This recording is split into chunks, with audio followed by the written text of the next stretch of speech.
Police की मौजूदगी में भारत जोड़ो अभियान के संयोजक और स्वराज इंडिया के फाउंडर योगेंद्र यादव के साथ एक सभा के दौरान धक्का मुक्की हुई।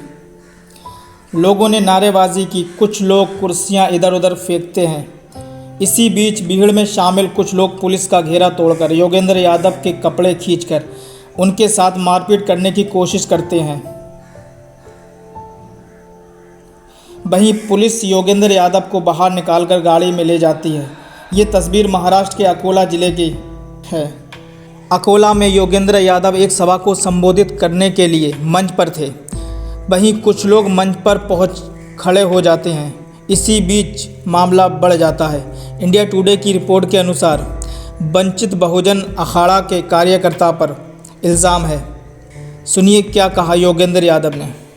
अन्य सहमना संगठनों के सहयोग से विदर्भ में जगह जगह पर जन संगठन, जाहिर सभा, छोटी सभा के आयोजन किए गए हैं और हम तीनों साथी भारत जोड़ो अभियान के, अविनाश भाई भी साथ में, हम इन सभी सभाओं में एक ही संदेश दे रहे हैं कि आज इस देश के संविधान को खतरा है, लोकतंत्र को खतरा है और हम सबको जुटकर लोकतंत्र को बचाना है।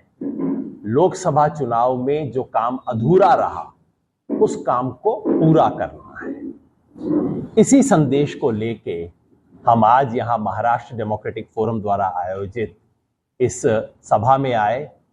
विषय था लोकतंत्र की रक्षा और हमारा वोट। और देखिए लोकतंत्र पे कितना संकट है ये आपको इस सभा से ही दिख गया। जब मैं मंच पे बैठा था, कोई व्यक्ति मंच पे आए, मुझे एक पर्ची दे के गए कि आपको इन सवालों का जवाब देना चाहिए। मैंने कहा जरूर, मैं जब बोलूंगा आप निश्चिंत रहिए, मैं इन सवालों के जवाब जरूर दूंगा, सवालों से क्यों डरना है। वो चले गए, ये पर्ची मुझे दे के गए थे। मैं उन्हें जानता नहीं कौन है। सवाल लिखे थे, मैंने पढ़ लिए कि आप बताइए बाबरी मस्जिद का डिमोलिशन किसने किया, इस देश को तोड़ने का काम किसने किया था, ये सब सवाल थे। तो मैंने कहा मैं जरूर खुशी से जवाब दूंगा, लेकिन जाहिर है कोई किसी ने ये तय कर रखा था कि योगेंद्र यादव अकोला में नहीं बोले। किसी को डर था कि बोल दिया तो नुकसान हो जाएगा, तो मैं एक शब्द भी बोल पाता, बस मंच से मेरा नाम घोषित हुआ और पहले एक व्यक्ति ने आके माइक छीना, उसके पीछे नियोजित तरीके से 10 लोग चढ़े और उसके बाद तो 40-50 पता नहीं कितने थे। उल्काताई और मैंने फैसला किया कि हम आराम से बैठे रहेंगे जहां बैठे हैं। एमडीएफ के तमाम साथियों ने हमारे इर्द गिर्द घेरा बना लिया हमें बचाने के लिए।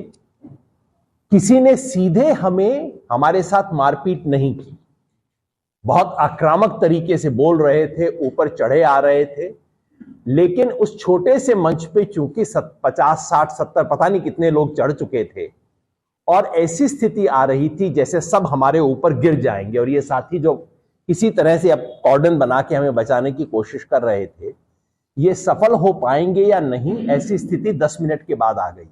ऐसे लग रहा था कि सब हमारे ऊपर आके पड़ेंगे।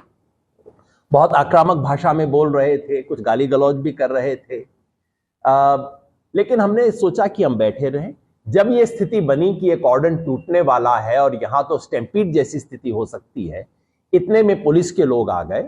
तो महिला पुलिस आपको लेके एक साइड से निकल गई और मुझे लेके दूसरी साइड से पुलिस निकल गई। हम दोनों वहां पे आ गए। तो ये तो वाकया है जो कि हुआ। जाहिर है इसको लेके बहुत सवाल होंगे। सवाल ये होगा कि अच्छा, लोकतंत्र की रक्षा के बारे में चर्चा में भी लोकतंत्र की रक्षा नहीं हो सकती, ऐसी स्थिति आ गई है। महाराष्ट्र एक ऐसा प्रदेश है जहां मैं न जाने कितने व्याख्यान दिए हैं। मैं गिनने लगूं तो शायद कम से कम मैंने अपने जीवन में 100 व्याख्यान महाराष्ट्र में दिए होंगे। आज तक कभी ऐसी घटना महाराष्ट्र में नहीं हुई है। मैं तमाम जिलों में गया हूं, तमाम कंट्रोवर्शियल विषयों पे बोला हूं, आज तक ऐसी घटना कभी नहीं हुई है। सवाल ये उठता है कि वो कौन है जिन्हें इतना डर था कि मैं ना बोलूं। जो भी हैं उन्हें मैं ये बताना चाहता हूं, डरूंगा नहीं। पुलिस ने कहा अब आप चुपचाप यहां से निकल जाइए। पुलिस इंस्पेक्टर ने भी कहा आपकी व्यवस्था कर देते हैं, गाड़ी आपको चुपचाप से लेके जाएगी। हमने कहा हम इस तरह से नहीं जाएंगे, अपनी बात अकोला में रख के जाएंगे। और यहां आपके सामने कह रहा हूं, अगर अकोला के नागरिक बुलाएंगे मैं दोबारा अकोला आऊंगा, बोलूंगा, डरेंगे नहीं। ये निर्भय का हमारा संकल्प है। मीडिया में मैं सुन रहा हूं कि वंचित अघाड़ी के कार्यकर्ता थे, ऐसा टीवी चैनल पे चल रहा है। हमारे स्थानीय साथियों ने कुछ शिनाख्त किया है, मैं तो किसी को पहचानता नहीं हूं, लेकिन स्थानीय साथियों ने 2-4 नाम लिए हैं, वो वंचित अघाड़ी के लोग हैं। और हमारे किसी साथी ने पूछा कि अरे भाई तुम लोगों ने क्यों करवाया, तो उनको एक आदमी ने कहा भाई क्या करें, साहब का आदेश था। मैं नहीं जानता कौन साहब, मैं नहीं जानता कि व्यक्ति कौन कौन है, मैं नाम से नहीं पहचानता। लेकिन अगर वंचित अघाड़ी के लोगों ने ऐसा किया है तो मैं तो बहुत हैरान हूं। योगेंद्र यादव बहुत छोटा आदमी है, उस पर आपने हमला नहीं किया, आपने बाबा साहेब के संविधान पे हमला किया है। आपने जिस लोकतंत्र की दुहाई आप दिन रात देते हैं उस पे हमला किया है।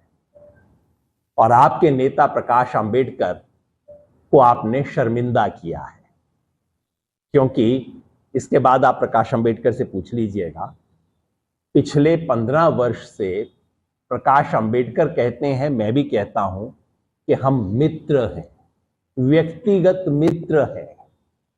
मेरे लिए तो एक कल्पना से बाहर है कि मत भिन्नता होने की वजह से, इसमें कोई संदेह नहीं है कि प्रकाश जी की जो लाइन है और हमारी जो सोच है वो अलग है, लेकिन मत भिन्नता के चलते ऐसा हमला करवाया जाएगा, मेरी तो कल्पना से बाहर है।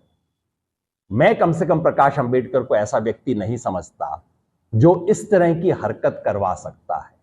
मैं तो यही कहूंगा, अगर वंचित बहुजन अघाड़ी के कार्यकर्ताओं ने किया है, किसी भी समझ में किया है, किसी के भी बहकावे में किया है, तो उसने प्रकाश अंबेडकर को भी शर्मिंदा किया है। प्रकाश अंबेडकर जी ने मुझे अप्रोच किया था, उन्होंने कहा था कि कि मैं इसमें इंडिया गठबंधन में शामिल होना चाहता हूं और आप इसमें मेरी मदद करो।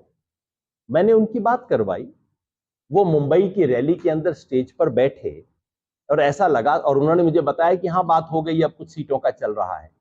उसके बाद उनकी बात टूट गई। हमने इंडिया गठबंधन का समर्थन किया था, इसे आप मतभेद कहते हैं तो है।